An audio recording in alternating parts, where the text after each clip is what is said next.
කාක්කන්ට අවුනවි දවස් කිහිපයකට කලින් මාත් මගේ ලයිසන් එක රිනිව් කරගත්තා. මෙහෙම ගහලා තිබුණට මේව හැම තැනම සිද්ධ වෙනවා. ලයිසන් එක අලුත් කරද්දි මෙඩිකල් එකත් අලුතෙන්ම කරන්න ඕනේනේ. ඉතින් ඒකත් ඉතාම පහසුවෙන් ජාතික ප්‍රවාහන වෛද්‍ය ආයතනයේ වෙබ්සයිට් එකට ගිහිල්ලා ඔන්ලයින්ම දිනයක් වෙන් කරගන්න පුළුවන්. මේ වෙබ්සයිට් එකට අනුව නම් NTMI එකේ ශාඛාවන් තියෙනවා දිවයිනේ සෑම දිස්ත්‍රික් කාර්යාලයකම. ඉතින් මට පහසුම තැන නුගේගොඩ හින්දා මම ආව නුගේගොඩ දිනයක් වෙන් කරගෙන. ඉතින් නුගේගොඩ ජාතික වෛද්‍ය ප්‍රවාහන ආයතනයේ මට මගේ මේ මෙඩිකල් එකට අදාළ සියලුම වැඩේ විනාඩි 40ක් වගේ කාලයක් ඇතුළත සම්පූර්ණයෙන්ම කරගන්න පුළුවන් වුණා. ඉතින් ඒ විනාඩි 40 තුළ උසබර මැනලා ලියාපදිංචි කරලා මුදල් ගෙවලා හැබැයි ඔයගොල්ලෝ කලින් ඔන්ලයින් රෙජිස්ටර් වෙදී මුදල් ගෙවුවා නම් ආයෙ ගෙවන්න අවශ්‍ය වෙන්නේ නැහැ. ඊට පස්සේ රසායනාගාර පරීක්ෂණයක් තියෙනවා.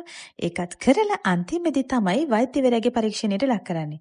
ඉතින් වෛද්‍යවරයා පරීක්ෂාවට ලක් කරාට පස්සේ එතනින් දෙන රිපෝට් එකත් එක්ක තමයි අපි වේරහැරට කෝල් කරලා වෙලාවක් වෙන් කරගන්න ඕන උනේ. ඉතින් ඉතිරි වැඩ ටික කරගන්න යනකොට තමයි කක්කන්ගේ ප්‍රශ්න වලට මුහුණ දෙන්න සිද්ධ වුනේ. NITM එකේ ගේට් එක ගාවයි වේරහැර ගේට් එක ගාවයි තව ඒ ඔෆිස් එක ඇතුලේ එහෙම අය ඉන්නවා කියලා තමයි මට දැනගන්න ලැබුණේ. ඒ කොහොම වුණත් මම ඉතින් අල්ලසට විරුද්ධයිනේ. ඉතින් සල්ලි වලට මට උදව් කරන්න ගොඩක් කට්ටිය සූදානම් වුණත් ඒ අයට බයි කියලා මගේ වැඩේ හරියට කරගන්න මට පුළුවන් වුණා. ඉතින් එයාලා බය කරලා කියන තරම් කාලයක් මේ වැඩේට යන්නේ නැහැ. ඇත්තමයි. ඉතින් මම මේ කියන්නේ ඔයාලත් රැවටෙන්න එපා. කම්මැලි වෙන්නත් එපා. නිවැරදිවම තොරතුරු දැනගන්න ඔයාලට අයිතියක් තියෙනවා. ඉතින් හරියට දැනගෙන පහසුවෙන්ම වැඩේ කරගන්න ඔයාලට පුළුවන්. ඉතින් දවස් කිහිපයකට කලින් මම මගේ ලයිසන් එක රිනිව් කරගත්තා. මට මේ වීඩියෝ එක අද අප්ලෝඩ් කරන්න හිතුනේ දැන් වේරහැරට යන්නේ නැතුවම නුගේගොඩින්ම ඔයගොල්ලන්ගේ ලයිසන් එක රිනිව් කරගන්න පුළුවන් කියලා අලුතෙන් දැනුම් දීලා තියෙනවා කියලා කියන්න ඕනේ නිසාමයි. ඉතින් දැන් කාකාගේ ප්‍රශ්නත් නැහැ.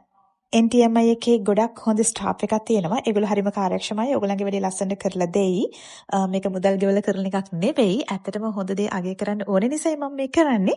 ඉතින් ඔයගොල්ලන්ටත් පුළුවන් කාක්කන්ට අහු නොවි පොඩ්ඩක් දැනුවත් වෙලා පොඩ්ඩක් කම්මැලි නැතුව ඔයගොල්ලන්ගේ වැඩේ පහසුවෙන්ම කරගන්න.